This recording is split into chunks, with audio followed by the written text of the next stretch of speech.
Siguradong sigurado po ako mga kapatid na kung meron kang nagugustuhan, napupusuan, yung parang minamahal or crush mo siya, gusto mo siyang ma-attract, ay siguradong tinatanong nyo po sa inyong sarili, ay iniisip po natin kung paano po natin siya mawiwin, paano po siya ma-attract sa atin. Big question na sigurado ako sa pagmulat ng iyong mata sa umaga, yung paggising pa lang natin na hindi pa tayo nag-aalmusal, hindi pa po tayo naghihilamos o nagmumumog, ay siguradong pumapasok na po to sa ating kamalayan. Yan na yan, panigurado ang bumubungad sa atin. Kung yan ang mga katanungan sa iyong isipan, kapapong, ay nasa tamang channel at kausap ka. Pero kung bago ko po kayong bisita dito po sa ating channel, huwag na huwag po nating kalimutang mag-subscribe. At syempre po, paki-like na rin po. At paki-hit nyo na rin po yung notification bell. Dahil halos araw-araw naman po mga kapapong, tayo po ay nagbibigay ng assistance sa mga kaibigan po natin na naghahanap po ng sagot tungkol sa paksang relasyon. Pero before we move further, lagyan po muna natin ng patalastas. Ayun o.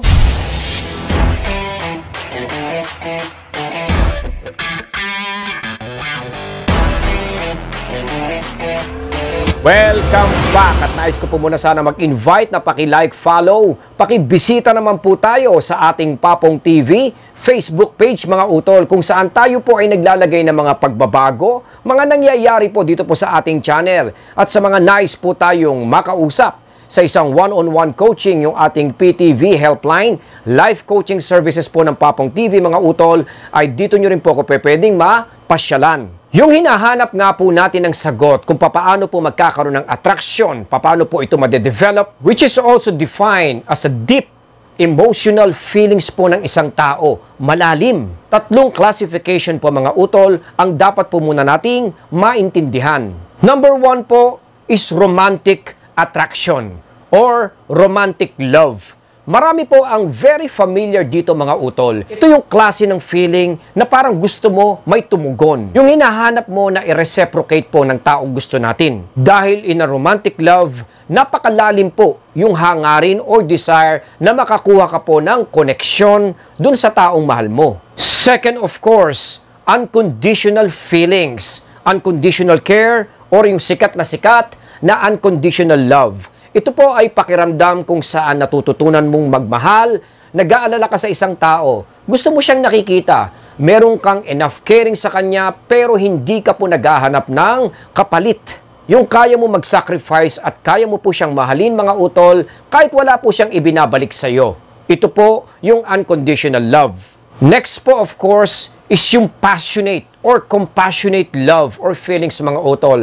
Ito po yung klase ng feelings kung saan very prominent yung physical or sexual desire. Yung bang kailangan ay may init kang maramdaman mga utol. At may desire ka rito na parang very interested at gusto mong malaman anything, everything about dito sa taong mahal mo. Kadalasan, ang passionate love ay nafe-feel po natin initially sa simula po ng isang attraction. Like for example, may taong nagugustuhan ka. Magsisimula po ito by being passionate.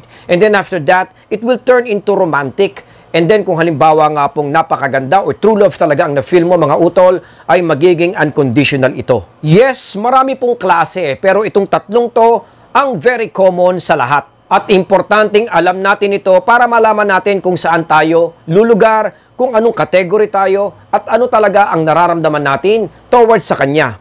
Now, kung alam na natin ang tatlong ito mga utol, hayaan nyo mag-focus or tumingin muna po tayo sa dalawang situation na importanteng gagamitin natin.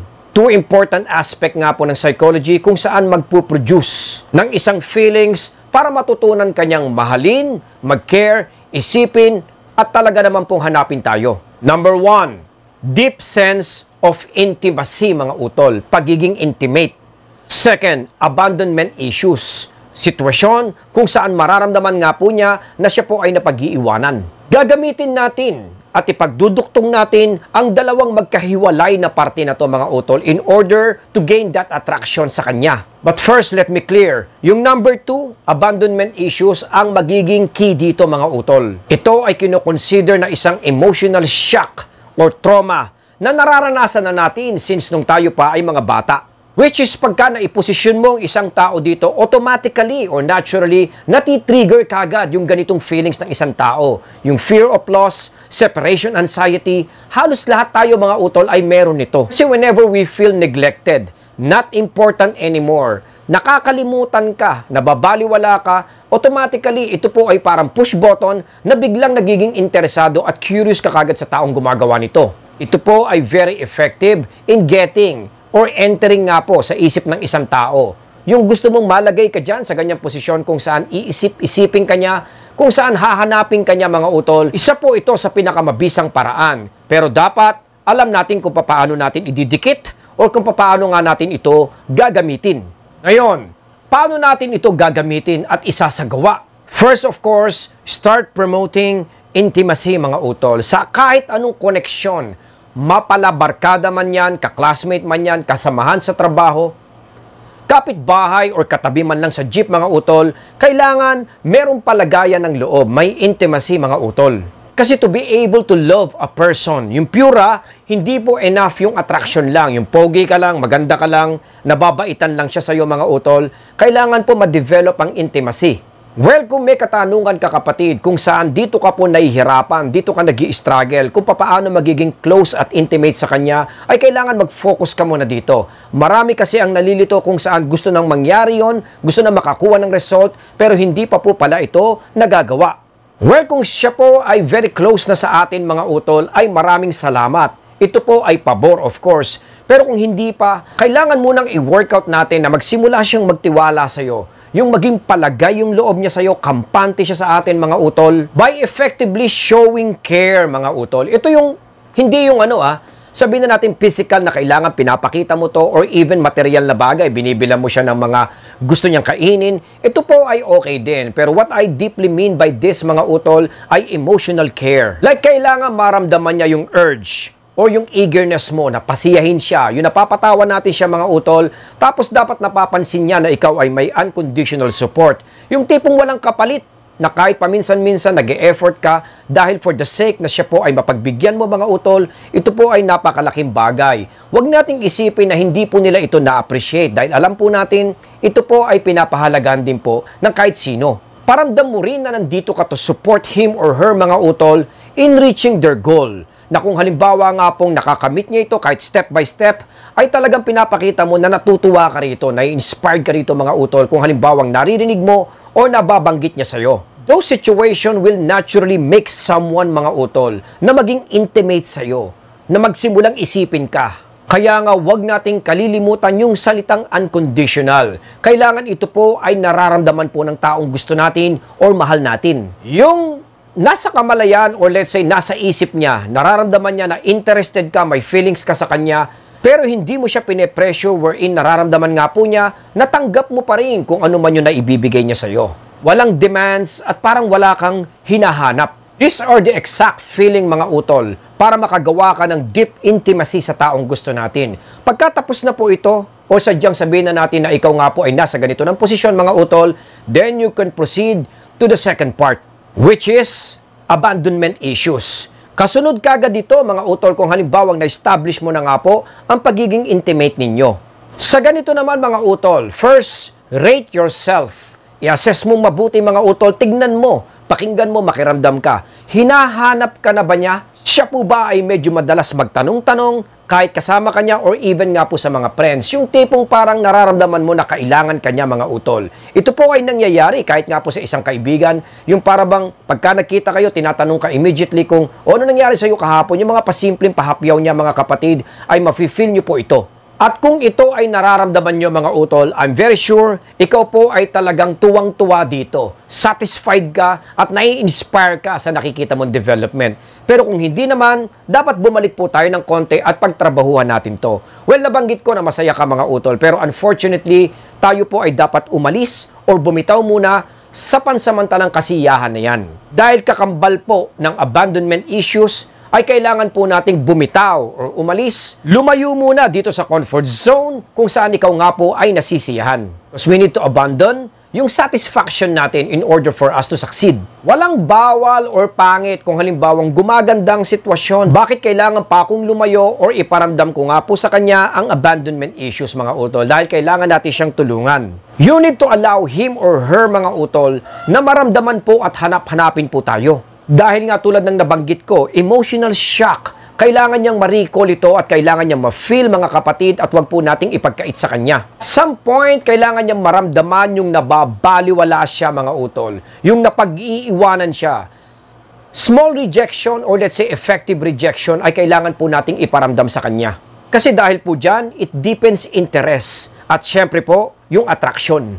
Kasi kung intimate kayo or let's say kahit papaano, ay may pagkakaintindihan kayo, may palagayan ng loob, sigurado naman po ako, mga kapapong, with your absence, ay siguradong maapektuhan siya rito at hahanapin ka niya. He or she will start to wonder, iisipin, tatanungin ang sarili, kapatid, kung ano ang pinagkakabisihan mo. Lalong-lalo na, for example, kung alam niyang very available ka, like day off mo, o laging nandiyan ka pagkalinggo, pero hindi kanya nakikita. Sigurado ko hindi mag-aatubili o hindi magtatagal ay talagang marami siyang itatanong sa sarili niya kung bakit hindi kanya nakikita o bakit hindi ka nga po nagpaparamdam. Alam kong ito, mga utol, ay hindi nating kagustuhan pero kailangan po nating isagawa. Paalala, hindi ko po sinasabi na ito po ay fun at excitement kung saan mag-e-enjoy ka at magiging masaya ka. I'm sure ito po ay pagdadaanan natin and at the same time, tayo rin po, mga utol, ay maapektuhan at malulungkot dito. Dahil hindi natin siya makakasama, hindi natin siya makikita, pwedeng matakot ka rin, pwedeng magpanik ka rin, pero kailangan nyo pong ipakita ang iyong paninindigan. You need to provide allowance na maranasan niya yung pakiramdam ng mabuhay at magsaya mag-isa or hanapin nga po niya yung mga masasaya or let's say mga support, magagandang na ipakita mo sa kanya. And technically, ma-evaluate nga po niya yung nararamdaman niya. Unexpected boredom may creep both of you, mga utol. Dahil nga, halimbawa, kung nagiging routine na yan, lagi kanya nakikita, mga utol, kahit nasabihin na natin na kayo po ay nagiging masaya, pwede mong i-transform yon into something na talagang papahalagahan at iti-treasure niya. And to rekindle, ibigay niyo po yung tsansa na ma-miss niya yon. Then of course, every time na kayo po ay lulubog, lilitaw, mga utol, ay parang nire-reset niyo po yung situation at connection niyo sa kanya. And every time you do so, mga utol, ay nagkakaroon kayo ng fresh, panibagong perspective. Yung pagtingin niya sa inyo, mga utol, ay laging bago ang dating. Importante ito para umusbong. O let's say, ma-develop isipin ka ng isang taong nagugustuhan natin, mga utol. It really doesn't matter kung halimbawang napaka-attractive niya. Parang iniisip natin na parang napakalayo natin sa kanya, mga utol, kung saan siya nga po ay parang nasa pedestal. Kailangan pa rin po nating ipakita ito, mga utol, nang sa ganon, ma-achieve natin siya. Ito po kasi ay talagang formula kung saan pagka kinonect mo, mga kapatid, ay siguradong may magandang resulta. Sometimes kasi tayo ay nalilito rito. Ano bang uunahin ko? Mawawala ba ako? Uusbong ba ako? Lulubog ba ako? Lilitaw ba ako? Hindi malaman kung saan tayo tatakbo, mga utol, o kung papaano nyo nga po siya tatahakin. By this vlog, ay mas maiintindihan po natin. Kaya nga, alam natin, pagka kinonect natin, deep sense of intimacy, and then number 2, abandonment issues, mga utol, kung ito po ay technically magkasunod, it will naturally make someone to start thinking about you. Magsisimulang mamiss ka niya, magsisimulang mas maintindihan niya kung ano talaga yung nafe-feel niya sa inyo, mga utol, at hindi malayong mahalin ka niya. But warning, don't make it a habit. Kailangan yung smoke screen natin, mga utol, kung saan tayo nga po ay nagkukubli, ay kailangan hindi po niya ito mahalata. Pangit kasi at hindi magiging effective kung halimbawang ma-feel niya na ginagawa po natin ito intentionally. It will definitely ruin yung epekto. Gawin mo to with proper precautions at talagang dapat magkasunod because it can cause harm rather than outcome, mga utol. Importante pa naman na malaman natin ang pagkakasunod nito para mag-succeed tayo. Be patient, mga utol, dahil kung wala tayong patience, ay hindi tayo magtatagumpay. Dito kasi marami ang nasisira, nalilito, naiinip, nawawala ng pag-asa, at yung masama, nagiging makasarili. Madaliin, mga utol, at gustong-gusto kaagad ng resulta. Kung mag-succeed ka rito, mga utol, at malampasan mo to, hindi malayong makuha po natin at talagang mapalabas po natin ang resultang hinihintay natin mula sa taong mahal natin, mga utol. Hanggang dito na lang po muna si Papong TV.